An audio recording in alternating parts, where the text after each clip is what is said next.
வணக்கம். நூற்றாண்டு காணாத பெருமழையால் தமிழகமே புரட்டி போடப்பட்டிருக்கிறது. குறிப்பாக சென்னை உள்ளிட்ட வட கடலோர மாவட்டங்கள் பெரிய அளவிற்கான இழப்புகளை சந்தித்து வருகின்றன. அந்த இழப்புகளிலிருந்து புனரமைப்பு செய்கின்ற பணிகளும் தொடங்கப்பட்டிருக்கின்றன. அரசு நிர்வாகங்கள் மட்டுமின்றி தன்னார்வலர்கள், பல என்ஜிஓக்கள் உள்ளிட்ட பலரும் கூட இந்த புனரமைப்பு பணியில் ஈடுபட்டிருக்கிறார்கள்.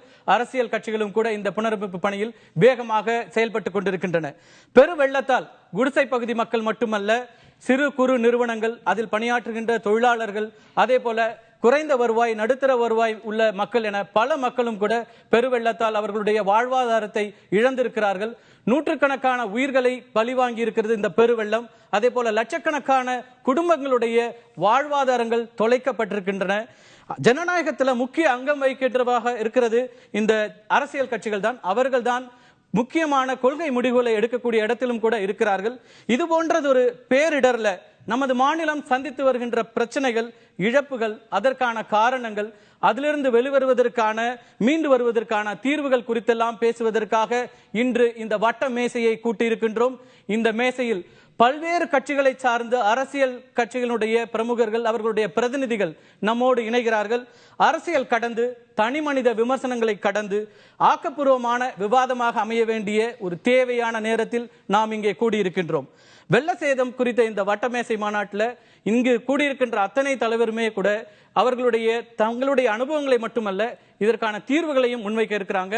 எல்லா கட்சிகளும் இங்கே வந்திருக்கிறார்கள். முதல் முறையாக தமிழகத்தில் அத்தனை கட்சிகளையும் அழைத்து ஒரு பேரிடர் காலத்தில், இது அரசாங்கத்தினுடைய பணி அதிகம் இருந்தாலும் கூட எல்லோரும் சேர்ந்து இந்த பேரிடரை எதிர்கொள்ள வேண்டிய அவசியம் இருக்கின்ற காரணத்தினால் அதில் ஊடகங்களின் பங்கும் முக்கியமாக இருக்கிறது. அந்த வகையில் எல்லா நேரங்களிலும் மக்கள் எப்போதெல்லாம் பாதிக்கப்படுகிறார்களோ அந்த நேரங்களில் எல்லாம் புதிய தலைமுறை களத்திற்கே சென்று அவர்களுடைய பிரச்சனைகளை கொண்டு வருகிறது. அதே போல முக்கியமான பிரச்சனைகளின் போது தீர்வுகளை நோக்கிய நிகழ்ச்சிகளையும் நாம் நடத்தி வருகிறோம். அந்த வகையில் தீர்வுகளை நோக்கிய இந்த பேரிடலிருந்து மீள்வதற்கு, சென்னையை மட்டுமல்ல தமிழகத்தை மீட்டெடுப்பதற்கு அத்தனை பேரும் சேர்ந்து பணியாற்ற வேண்டிய ஒரு கட்டத்தில் இருக்கிறோம். அந்த விதத்தில் இங்கு இருக்கிற அத்தனை தலைவர்களுடைய கருத்துக்களையும் எடுத்துக்கொண்டு அடுத்த கட்டமாக, முதல் கட்டமாக தீர்க்கப்பட வேண்டிய விஷயங்கள், அதே போல நீண்டகால தீர்வுகள், இது எல்லாவற்றையும் பேச போகின்றோம். அதற்கு முன்னதாக இப்ப இருக்கிற பிரச்சனைகளையும் நாம் பேச இருக்கின்றோம். அதிமுகவிலிருந்து இங்க இருக்கிற எல்லா தலைவர்களுமே முகமறிந்தவர்கள். அதனால் நான் அறிமுகங்கள் தேவையில்லை அப்படின்னு நினைக்கிறேன். நேரடியாக விவாதத்துக்கு போலாம். அதிமுகவிலிருந்து திருமிகு சரஸ்வதி வந்திருக்காங்க. அரசாங்கத்தினுடைய பணிகள் என்னவாக நடந்துட்டு இருக்குன்னு சொல்லுங்க, சுருக்கமாக சொல்லி முடியும். அதாவது இப்படி ஒரு மழையை இதுவரைக்கும் யாருமே பார்த்ததில்லை. ஒரு 100 வருடங்களுக்கு முன்னால் பெய்த மழை. என்னுடைய வீடு இந்த அசோக் பில்லர் கிட்ட தான் இருக்குது. நானே என்னோட வீடு கீழ் வீடு தான் பாதிக்கப்பட்டேன். நான் அரசியலாக பேசலை. எத்தனையோ ஸ்டேட்டில் நம்ம மழை பெஞ்சு பார்த்துருக்கோம். சமீபத்தில் ஒடிசாவில் கூட மழை பெய்யும் போது மிகப்பெரிய ஆயிரக்கணக்கான மக்கள் இறந்து போன அவ்வளவு சாதாரண மழைக்கு. ஆனால் இந்த மழையில் மிகப்பெரிய, யாருமே எதிர்பார்க்காத இந்த மழையிலும் கூட இன்றைக்கு தமிழக அரசு, மாண்புமிகு முதலமைச்சர் அம்மா அவர்கள் எடுத்த நடவடிக்கையால் இந்த 5 நாட்களிலேயே ஒரு இயல்பு வாழ்க்கை திரும்பக்கூடிய அளவுக்கு இன்னைக்கு அரசாங்கம் தன்னுடைய பணிகளை செய்திருக்கு. அரசு அதிகாரிகளாகட்டும், அமைச்சர் பெருமக்களாகட்டும், இல்லை அதே போல தொண்டு நிறுவனங்களாகட்டும். இந்த மழையினால் ஒரு சந்தோஷமான விஷயத்தை பார்க்குறேன்.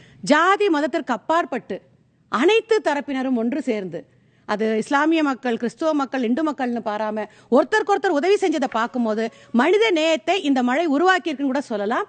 தமிழக அரசு மிக துரிதமாக நடவடிக்கை இன்னைக்கு எடுத்துக்கொண்டு வருகிறது. திமுகவிலிருந்து முன்னாள் மேயர், சென்னையினுடைய முன்னாள் மேயர் மா சுப்பிரமணியம் இருக்கிறார். இப்ப இருக்கிற பிரச்சனைகளை எப்படி பாக்குறீங்க? இப்ப இருக்கிற நிகழ்வுகளை பத்தி சுருக்கமா உங்களுடைய கருத்துக்களை முன்வைங்க. பொதுவாகவே இந்த மழை என்பது பெரிய அளவிலான மழை என்றாலும் கூட இதில் இருக்கிற பாதிப்புகளை ஓரளவுக்கு குறைத்திருக்க முடியுமா, தவிர்த்திருக்க முடியுமா, இந்த பாதிப்புகள் வராமலேயே தடுத்திருக்க முடியுமா என்று சொன்னால் நிச்சயம் முடியும் என்பதுதான் இன்றைக்கு அனைவருடைய பதிலாக இருக்க முடியும். இது ஏதோ அரசியல் காரணங்களுக்காக சொல்லப்படுகிற ஒன்று அல்ல. அண்மையில் 1ஆம் தேதி இரவு நள்ளிரவுக்கு மேல் செம்பரப்பாக்கம் ஏரியிலிருந்து திறந்து விடப்பட்ட உபரி நீர் என்பது ஏற்கனவே ஏரி நிறைந்து விட்ட நிலையில் ஒரு வார காலத்திற்கு முன்னாலேயே வானிலை ஆராய்ச்சி மையம் மிகப்பெரிய அளவில் ஒரு 50 சென்டிமீட்டர் அளவுக்கு மழை பெய்யும் என்கின்ற எச்சரிக்கை விடுத்ததற்கு பிறகும் கூட நிரம்பிய ஏரியை அப்படியே வைத்துக்கொண்டு இந்த ஒரு வார காலத்திற்கு பிறகு பெய்த மழையை 20,000 திறந்தோம், 30,000 திறந்தோம் என்கின்ற அந்த பொய்யான நிலையிலிருந்து நிச்சயம் நான் ஆணித்தரமாக சொல்ல கடமைப்பட்டிருக்கிறேன். 1 லட்சம் கன அடி தண்ணீர் திறந்து விடப்பட்டது. ஆனாலும் இதற்கு முன்னால் பெய்த மழை அளவுகளின் போது ஒரு 6 அடி உயரத்திற்கு 5 அடி உயரத்திற்கு மட்டுமே தேங்கிய மழை நீர் அல்லது ஏரி திறந்து விடப்பட்ட நேரங்களிலெல்லாம் ஒரு 5-6 அடி அளவுக்கு மட்டுமே உயரத்திற்கு இருந்த அந்த வெள்ள நீர் என்பது இந்த முறை 20 அடி உயரத்திற்கு இருந்தது. எனவே இந்த திறந்துவிடப்பட்ட நீர் என்பது 1 லட்சம் கன அடியை நிச்சயம் இருக்கும் என்பது அனைவருமே அறிந்த ஒன்று. முன்னறிவிப்பு இல்லாமல், ரெட் அலர்ட் விடுக்கப்படாமல், அரசு அதிகாரிகளின் அலட்சியத்தினால், இந்த ஆட்சியின் அலட்சியத்தினால் செய்யப்பட்ட ஒரு மிகப்பெரிய கொடூரமான விஷயம்தான் இது. இந்த நீங்க அரசியல் பேச வேண்டாம் சொன்னதுனால நான் வந்து பேச முடியாம இது அரசு ரெட் அலர்ட் ரெட் அலர்ட் விடுக்கப்பட்டதுன்னு சொல்லுங்க.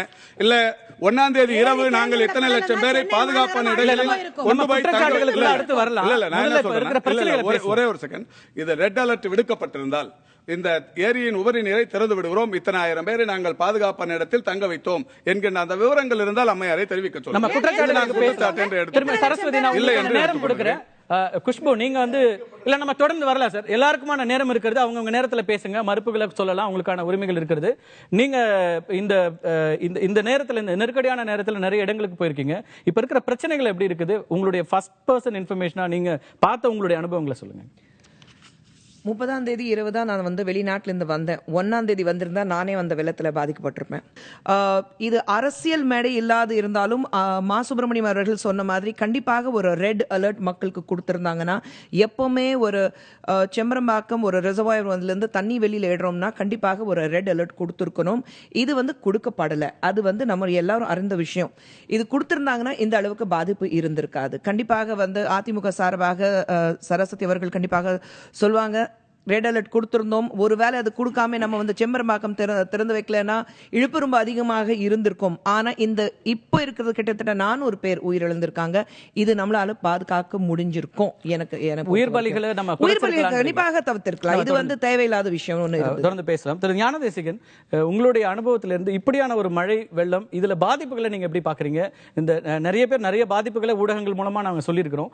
உங்களோட பார்வையில இருந்து எப்படி நீங்க பாக்குறீங்க? பாதிப்புகள் என்பதை விட ஏனென்றால் ஏராளமாக ஊடகங்களிலும் பத்திரிகைகளிலும் தினம் தினம் அந்த பாதிப்புகளை பற்றி வந்து கொண்டிருக்கின்றன. இந்த சென்னை நகரத்தினுடைய இந்த வெள்ளம் அல்லது கடல் சீற்றம் இவைகளிலிருந்து நம்மை தற்காத்துக் கொள்வதற்கு இயற்கை கொடுத்த ஆறுகள் 3: அடையாறு, பக்கிங்ஹாம், கூவம். அதை தவிர 670 நீர்நிலைகள் சென்னையில் இருப்பதாக கணக்கிடப்பட்டிருக்கிறது. ஆனால் இவை எல்லாம் கருத்தில் கொள்வது என்பது பல ஆண்டு காலமாகவே தமிழகத்தில் நடைபெறவில்லை. இப்படிப்பட்ட வெள்ளம் பாதிக்கும், வெள்ளம் வந்தால் இந்த பூமியில் அதிகமான சேதம் ஏற்படும் என்பதை கணக்கில் எடுத்துக்கொள்ளாத நகர திட்டமைப்புல பிரச்சனை, நீர்நிலைகளை சரியா பராமரிக்கல பிறகு அப்படி ஒரு ஆட்சி தமிழகத்தில் நடந்து கொண்டு வந்தது. அதுதான் உண்மை. இப்போ எங்களை பொறுத்த மட்டில் யாரையும் குற்றம் சொல்வதை விட இன்றைக்கு பாதிப்பு ஏற்படுத்திவிட்டது. இந்த பாதிப்பை அடுத்த கட்டத்தில் சொல்கிறீர்கள், அது நிவாரணம் என்ன செய்ய வேண்டும் என்பது. இதை அரசியல் என்று பார்க்குவதை விட இன்றைக்கு பாதிக்கப்பட்ட மக்களுக்கு கண்டிப்பாக நாம் நிவாரணம் தந்தாக வேண்டும். இது போன்ற பாதிப்புகள் எதிர்காலத்தில் மிகப்பெரிய பாதிப்புகள் ஏற்படுமேயானால் அதை தடுக்கக்கூடிய ஒரு ஆற்றல் மிக்க ஒரு நிர்வாகம் வர வேண்டும். பாஜகவிலிருந்து மாநில தலைவர் தமிழிசை இருக்காங்க. இங்க வந்து பிரச்சனைகளையும் சொல்லுங்க. அது மாதிரி மக்களுடைய துன்பங்கள், துயரங்கள் நிறைய இருக்கு, நம்ம பார்த்துட்டே இருக்கிறோம். நீங்க பார்த்த அளவுல உங்களை பாதித்த விஷயங்கள், அப்புறம் இப்ப நம்ம உடனடியாக கவனத்தில் எடுக்கப்பட வேண்டிய விஷயங்கள் அப்படிங்கிறதுலாம் என்ன இருக்கு? சென்னையை பொறுத்தமட்டில் தலைநகரமா இல்லை மழை நகரமா என்று எல்லோரும் தத்தளிக்கும் அளவிற்கு ஒரு மிகப்பெரிய இயற்கை சீற்றம். ஆனால் இது தற்காலிகமாக ஏற்பட்டது ஒன்று, நெடுங்காலமாக ஏற்பட்டது ஒன்று. தற்காலிகமாக நாம் எதிர்பார்க்காத மழை. இன்னொன்று பாதாள சாக்கடை போன்ற திட்டங்கள், அங்கங்கே உள்ள அடைப்புகள். இன்னும் சொல்ல போனால் இந்த டிராபிக்காக நடுவில் ஏற்பட்ட அந்த சுவர் கூட சில நேரம், நான் ஈக்காட்டு தாங்கல காலை 6 மணிக்கு இருந்தேன். தொலைத்தொடர்பு முற்றிலுமாக துண்டிக்கப்பட்டு விட்டது. ஆனால் வீட்டில் இருப்பு கொள்ளவில்லை. காரை எடுத்துக்கொண்டு எங்காவது மக்களுக்கு உதவி செய்யலாமா என்று நான் தெருவில் அலைந்து கொண்டிருக்கிறேன். ஈக்காட்டு தாங்கலில் நிறைமாத கர்ப்பிணி ஒரு பெண் படகில் எடுத்து அவளை உடனே எனது காரில் ஏற்றி 2 மணி நேரத்தில் குழந்தை பிறக்கிறது. ஆக இந்த அளவிற்கு ஒரு குழந்தை பிறக்கும் நேரத்தை கூட தத்தளிக்க வைத்து விட்டது அந்த மழை.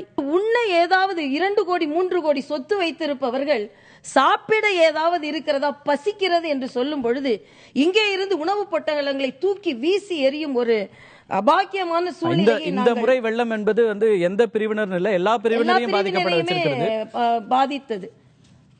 இது தற்காலிகமாக ஏற்பட்ட தத்தளிப்புகள், தற்காலிகமாக ஏற்பட்ட விளைவுகள். நெடுங்காலமாக இந்த மழையை தாங்கக்கூடிய அளவில் சென்னை ஏன் இல்லை? கடலூரில் 74 நாட்களில் 75 TMC கடலில் கலந்திருக்கிறது. அந்த 75 TMC 10 மாதம் சென்னைக்கு குடிதண்ணீர் குடிக்கக்கூடிய அளவிற்கானது. நம்ம இங்கேயே நிறைய தண்ணீர் வீணாக்கி இருக்கிறோம். அது பத்தி பேசலாம். உதாரணம் ஆக எதனால் இந்த பாதிப்பு வந்தது? மக்களின் தத்தளிப்பு என்று பார்க்கும் பொழுது, பிரச்சனை என்று வரும்போது முதலில் பசிக்காக அவர்கள் பரிதவித்துக் கொண்டிருந்தார்கள். பசியை தாண்டியவுடன் அவர்களுக்கு போர்வை தேவைப்பட்டது. இந்த முறை நிறைய நிவாரண பணிகள் வந்திருக்கிறது. லட்சக்கணக்கான மக்கள் தன்னார்வலர்களாக நிறைய உதவி பண்ணிட்டு இருக்காங்க. அது மட்டுமல்ல, அரசாங்க ஊழியர்களை நாம் பாராட்ட வேண்டும். நம்ம தொடர்ந்து பேசலாம். எல்லாரும் தத்தளித்துக் கொண்டிருக்கும் பொழுது பால் முகவர்களாக இருக்கட்டும், மின்சார ஊழியர்களாக இருக்கட்டும், ஊழியர்கள் நிறைய பணியாற்றி குற்றம் சாட்டுவதை விட்டுவிட்டு வருங்காலத்தில் இத்தகைய மழை வந்தது என்றால் நாம் இந்த சென்னையை தாங்கும் அளவிற்கு எப்படி நாம் கட்டமைக்க போகிறோம், உயிரிழப்புகளை எப்படி தடுக்க போகிறோம், பரிதவிப்புகளை எப்படி தடுக்க போகிறோம், விஞ்ஞான பூர்வமாக இந்த இயற்கையை எப்படி அணுக போகிறோம் என்பதை நாம் திட்டமிடுவது நல்லது என்று நான் நிச்சயமா. உங்க கருத்துக்களுக்கு நன்றி. மார்க்சிஸ்ட் கம்யூனிஸ்ட் கட்சியில இருந்து சட்டமன்ற குழு தலைவர் சவுந்தரராஜன் நம்ம இங்க இருக்காங்க. நிவாரண பணிகள் தொடங்கிருச்சு, நிறைய நிவாரண பணிகள் போயிட்டு இருக்கு. தன்னார்வலர்கள் நிறைய கொடுக்கறாங்க, அரசும் கொடுத்துட்டு இருக்கு, மத்திய மாநில அரசுகள் நிவாரண தொகையை அறிவிச்சிருக்காங்க. இந்த பணிகள் எப்படி நடந்துட்டு இருக்கு, போதுமான அளவுக்கு இருக்கிறதா, இதெல்லாம் நம்ம கவனம் செலுத்த வேண்டியிருக்கு. அதாவது இந்த மழையில மிக கடுமையாக எல்லா தரப்பும் பாதிக்கப்பட்டிருக்கிறார்கள். குடிசைவாழ் மக்கள், நடுத்தர மக்கள் என்பவர்கள் அவர்களுடைய கடந்த 10-15 ஆண்டுகளுடைய சேமிப்பு முழுவதையும் இழந்து விட்டார்கள். இனிமேல் அவர்கள் பூஜ்ஜியத்திலிருந்து தான் வாழ்க்கையை தொடங்க வேண்டும். சிறு உடைமையாளர்கள், குறு தொழிலதிபர்கள் போன்றவர்கள் எல்லாம் அநேகமாக முடிந்து விட்டார்கள். அவர்களை சந்தித்து பேசுகிற போது எங்களுடைய சேமிப்பு முழுவதும் போய்விட்டது என்று சொல்லுகிறார்கள். கடலூர் போன்ற இந்த பகுதிகளிலே பயிர் முழுவதும் நாசமாகி 25,000 ரூபாய் நாங்கள் ஒரு ஏக்கருக்கு செலவழித்திருக்கிறோம், அதை கூட அரசு கொடுக்கவில்லை என்று அவர்கள் புலம்பிக் கொண்டிருக்கிறார்கள். இப்போது இதில் நிவாரணம் என்பது உடனடியாக நாம் சோறு போட்டோம், மற்றது போட்டோம், இதையெல்லாம் நாம் செய்தோம். அதற்கு பிறகு இந்த வெள்ள நீர் வடிந்த பிறகு இப்போது பிரச்சனை சாக்கடை நீர். இதில் பிரச்சனையே என்னவென்றால், இந்த வெள்ள நீர் வடிவதற்கான ஸ்டாம் வாட்டர் ட்ரைனேஜ் சென்னை நகரத்திற்குள்ளே ஒழுங்காக இல்லை, அது முறையாக இல்லவே இல்லை. அடுத்தது இந்த நீரும் ட்ரைனேஜிலேயே போக வேண்டிய நிலைமை ஏற்பட்டு கடுமையான பாதிப்பாகி இப்போது சாக்கடை பொங்கிக் கொண்டிருக்கிறது. அதை தீர்ப்பதற்கு பம்பிங் ஸ்டேஷனுக்கு சக்தி இல்லை. இந்த தேவைக்கு ஏற்ப பம்பிங் ஸ்டேஷன் நம்முடைய மெட்ரோ வாட்டரில் இல்லை. இப்படி எல்லாம் பார்த்தால் கடுமையான நோய் இன்றைக்கு வரக்கூடிய ஒரு சூழ்நிலை. வெளியேற்றத்துக்கு தான் வெளிமாநிலங்கள்ல இருந்து ஊழியர்கள் கொண்டு வரப்பட்ட ஊழியர்கள் வந்த பிறகும் இந்த ஊழியர்கள் போதாது. வெளி மாவட்டங்கள்ல இல்ல, என்னுடைய அனுபவம் வந்த பிறகும் கூட இந்த ஊழியர்கள் போதாது.